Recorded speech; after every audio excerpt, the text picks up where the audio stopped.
Hoy vamos a ver el verdadero significado del decreto de conmoción externa del Cartel de los Soles. En política los símbolos revelan más que decretos, y pocas veces un gesto de poder expone tanto temor a una amenaza real contra el país. Responde a una amenaza real contra quienes aún ocupan el poder. No es un anuncio jurídico, es una declaración emocional, la confirmación de que el colapso ya no se percibe como una hipótesis, sino como una posibilidad activa. Lo más revelador no es su contenido, sino su forma. Nicolás Maduro, líder de una organización terrorista global, el Cartel de los Soles, no lo anunció. Delegó la exposición a su lugarteniente, Delcy Rodríguez, en una maniobra calculada que revela dos cosas. Primero, que el anuncio busca impacto internacional más que la legalidad interna. Y segundo, que se recurre al aparato discursivo, no institucional, para justificar lo que ya se practica sin decreto alguno. Durante años, el régimen terrorista global, instalado en Miraflores, ha utilizado el ropaje de la ley para ocultar una realidad muy distinta. El país vive bajo un estado de excepción permanente. Los derechos civiles se restringen sin consulta. La justicia está militarizada. La propiedad privada en manos del poder político y de los actores que lo sostienen. Y las libertades no se garantizan, se administran. Porque el país está secuestrado por una organización criminal.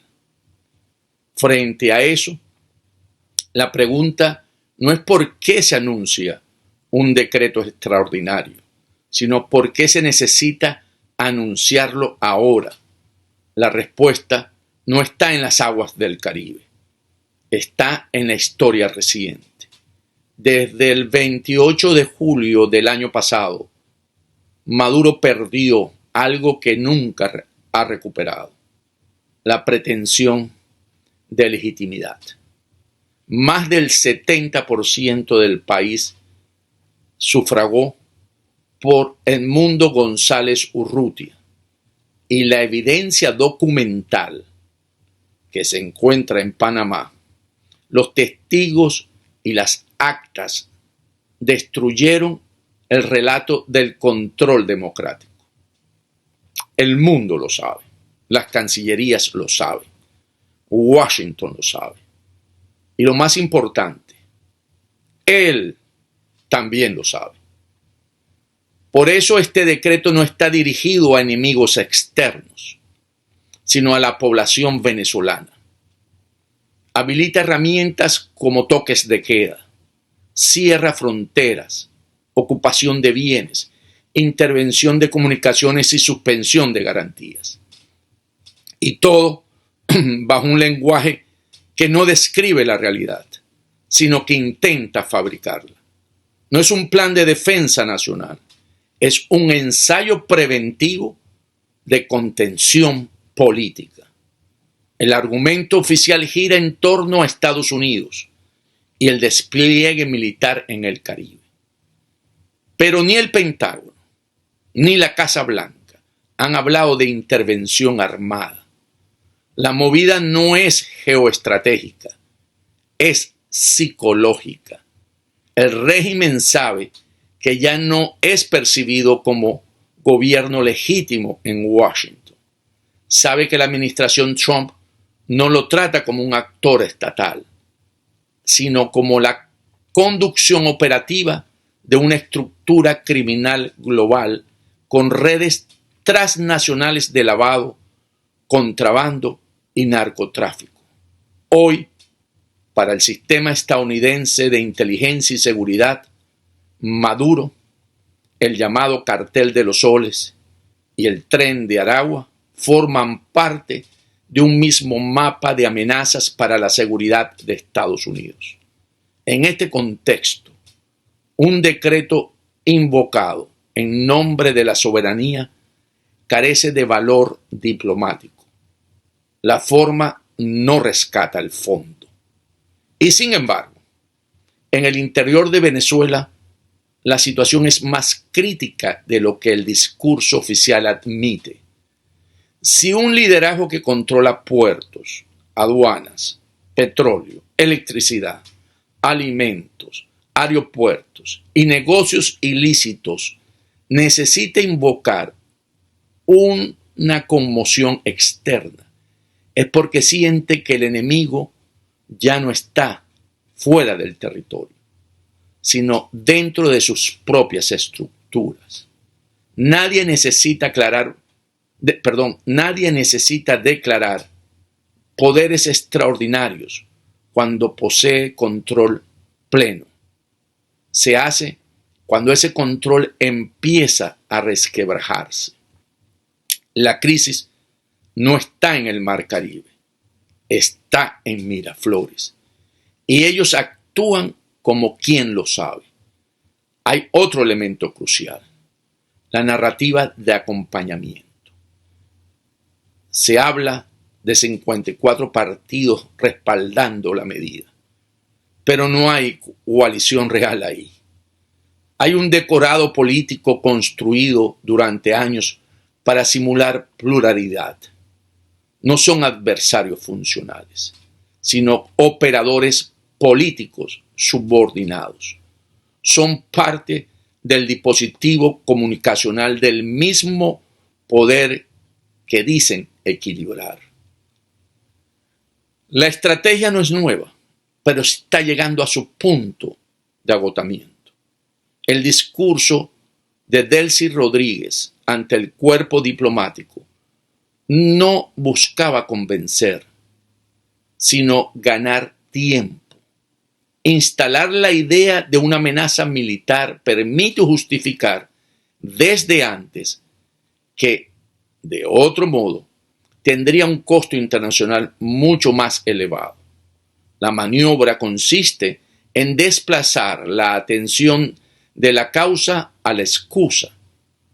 No se reprime por debilidad interna, sino por defensa nacional. Pero el mayor síntoma apareció fuera. Mientras en Caracas se hablaba de invasiones imaginarias, el presidente Trump, junto a los altos mandos militares y de inteligencia de Estados Unidos, están reunidos para analizar escenarios vinculados al crimen organizado venezolano. Allí no se mencionó la soberanía venezolana. Se habló de objetivos estratégicos, estructuras delictivas y vínculos regionales. La diferencia no es semántica, es geopolítica. Un actor que ya no es tratado como Estado pierde la protección diplomática del Estado. Un decreto no puede revertir ese desplazamiento. Al mismo tiempo, el impacto sobre el ciudadano venezolano es doble. Por un lado, confirma que las restricciones a derechos pueden profundizarse con una justificación formal. Por otro, exhibe que el poder que se expresa a través de decreto no es un poder seguro, sino reactivo. La fuerza que repite que domina todo, en realidad teme algo que no puede controlar. La combinación entre verdad electoral, presión internacional y fractura interna. Hay un punto de inflexión que ya se cruzó.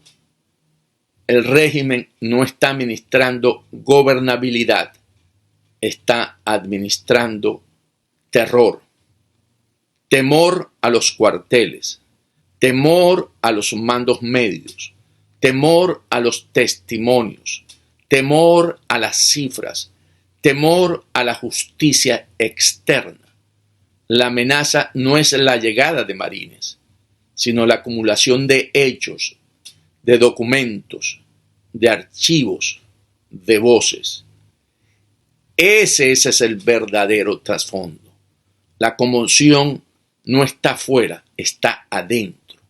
El decreto no responde a una urgencia nacional, sino a una urgencia personal y política. No es una muestra de fuerza, es una señal de desgaste acelerado. Él es el intento de disfrazar con lenguaje institucional un derrumbe de legitimidad que ya no se puede detener con discursos. Y por eso, lo que se proyecta como una advertencia hacia Estados Unidos es, en realidad, una advertencia hacia Venezuela. Es la revelación involuntaria de que el poder necesita justificar desde hoy las medidas que tomará mañana para sostenerse un poco más. La historia lo demuestra una y otra vez. Los gobiernos sólidos no anuncian estados de amenaza. Los anuncian los gobiernos sitiados por su propio miedo. Y este es uno de esos casos. Porque al final, cuando criminales y tiranos invocan derechos humanos, en el caso de los criminales, y soberanía, los tiranos, no protegen ni al ciudadano, en el caso de los criminales, ni a la patria, en el caso de los tiranos. Los dos protegen su miedo.